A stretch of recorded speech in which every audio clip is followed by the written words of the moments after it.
முருகன் கையில் வேல் இருக்கு தெரியுமா? அது முன்வினையை அகற்றிவிடும் புரியுமா? முருகன் கையில் வேல் இருக்கு தெரியுமா?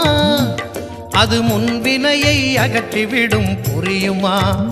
வேலை வணங்கி வந்தால் கிடைக்கும் பலன் கொஞ்சமா? தாளை பணிந்து விட்டால் விதியும் நம்மை மிஞ்சுமா? வேலை வணங்கி வந்தால் கிடைக்கும் பலன் கொஞ்சமா? தாளை பணிந்து விட்டால் விதியும் நம்மை மிஞ்சுமா? அந்த முருகன் கையில் வேல் இருக்கு தெரியுமா? அது முன்வினையை அகற்றிவிடும் புரியுமா?